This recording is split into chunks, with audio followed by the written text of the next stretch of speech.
حي على الصلاة.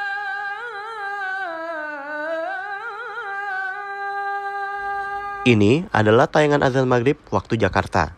Ditayangkan oleh TV Jakarta, disiarkan ke seluruh Indonesia tanpa peduli sudah atau belum azan maghrib atau sudah berlalu di kota-kota lain selain Jakarta. Mungkin hal ini terlihat wajar adanya. Tapi pernahkah kamu berpikir, kenapa hanya Jakarta yang mendapatkan tayangan ini?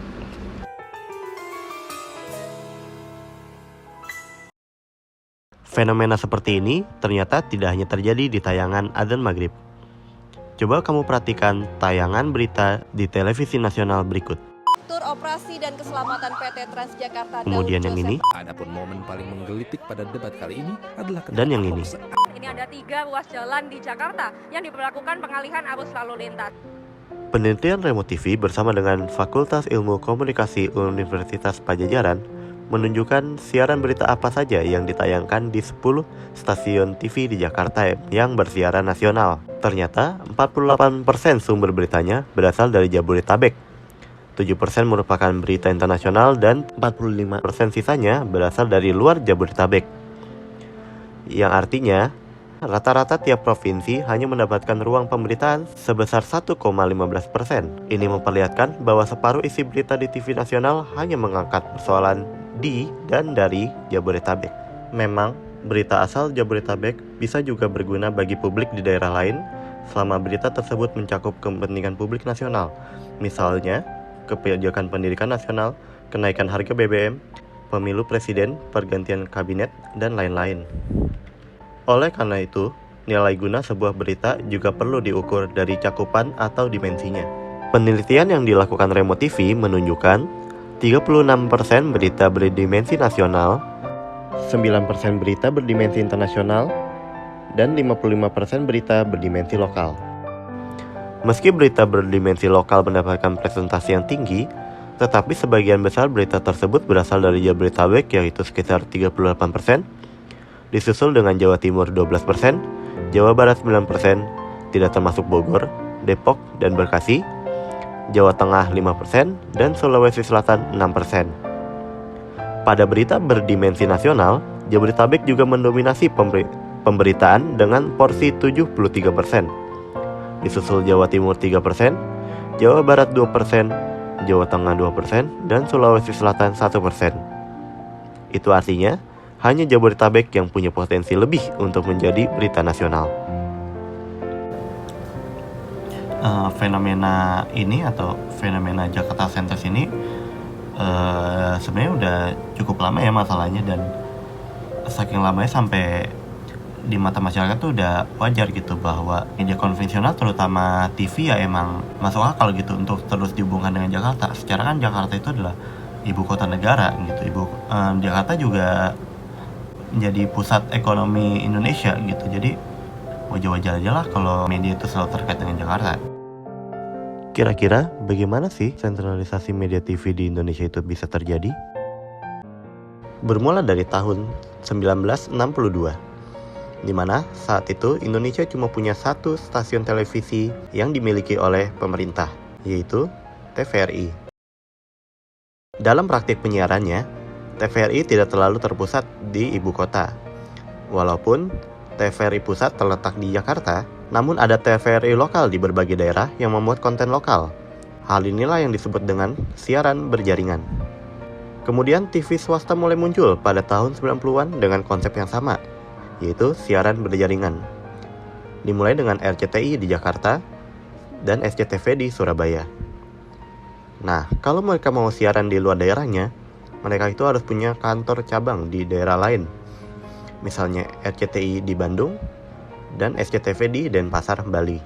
Awalnya, sistem siaran berjaringan ini berjalan normal sampai akhirnya anak Soeharto, Tutut Soeharto, ingin mendirikan stasiun televisi baru bernama TPI atau Televisi Pendidikan Indonesia. Mulanya, Tutut mendapatkan sambutan baik dari ayahnya untuk menyiarkan TPI secara nasional dengan cara menumpang di stasiun TVRI. Dan saat inilah konflik drama pun dimulai.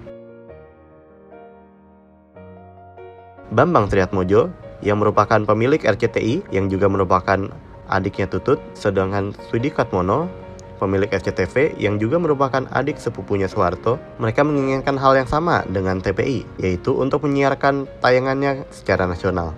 Akhirnya pada tahun 1993, semua stasiun televisi tersebut bisa disiarkan secara nasional. Jadi mungkin bisa disimpulkan bahwa sistem siaran berjaringan ini akhirnya berhenti karena konflik keluarga. Setelah Orde Baru berakhir, pemerintah merilis undang-undang baru di tahun 2002 yang mengatur tentang sistem penyiaran, yaitu Undang-Undang Nomor 32 Tahun 2002 tentang penyiaran. Melalui peraturan ini, televisi dilarang bersiaran secara nasional. Untuk bisa ditangkap di daerah siaran, televisi nasional harus berjaringan dengan stasiun televisi lokal atau yang disebut dengan sistem stasiun jaringan. Dengan sistem stasiun jaringan, masyarakat lokal diharapkan akan mendapatkan lebih banyak berita lokal dan televisi lokal punya kesempatan berkompetisi secara adil dengan puluhan stasiun televisi besar saat ini. Tetapi hingga kini hukum ini belum juga ditegakkan oleh pemerintah. Nah, sebenarnya kita udah punya Undang-Undang Nomor 32 Tahun 2002 tentang penyiaran. Jadi sebenarnya sistem penjaringan ini mau dijalankan kembali mulai tahun 2002, cuman sampai sekarang nggak berhasil ya, karena ada beberapa faktor. Yang pertama, kita bisa lihat sendiri bahwa industri media TV ini udah jadi industri yang gede banget gitu. Jadi untuk bisa mengubah industri yang udah gede ini udah susah gitu, karena udah terlanjur besar gitulah industrinya. Di sisi lain, pemerintah mau Komisi Penyiaran Indonesia dan Kominfo ini kurang tegas ya soal peraturan ini.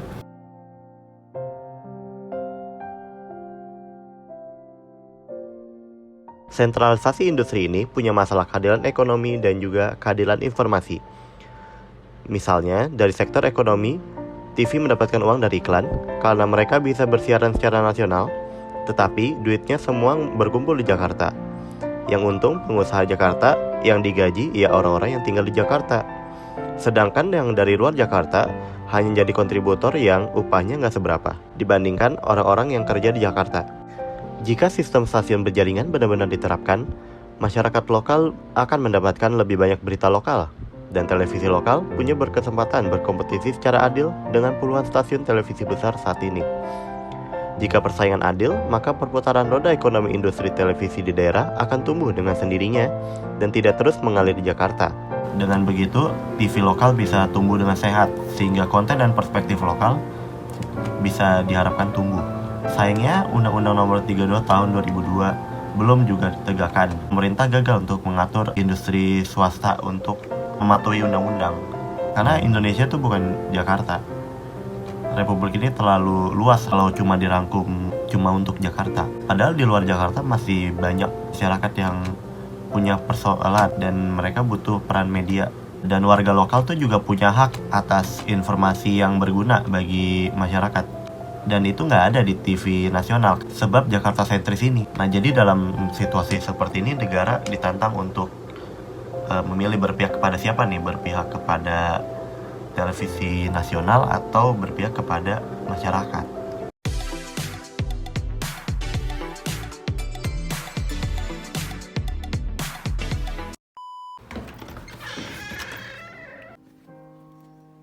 Bertanya dulu mas, bentar. Iya.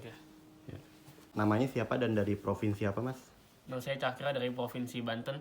Reko dari Tangerang. Saya Fauzan dari Banten. Dari Banten. Hanif. Dari provinsi apa? Banten juga. Berhenti dulu. Namanya siapa? Berita apa sih yang akhir-akhir ini sering dengar gitu? Berita yang terakhir kali saya dengar itu soal ini nomor urut capres cawapres mas. Udah harus sering dengar sih, seperti yang kita tahu sedang ada pemboikotan barang-barang yang terafiliasi dengan Israel mas. Boykot situasi berikut tuh situasi tuh tahu kan yang bagian mentalisme kayak seperti itu kayak. Akhir-akhir ini sih lagi dengar berita Yang India apa satanis. Kita India satanik. Apa lagi ya? Gue dengar banyak. Mas.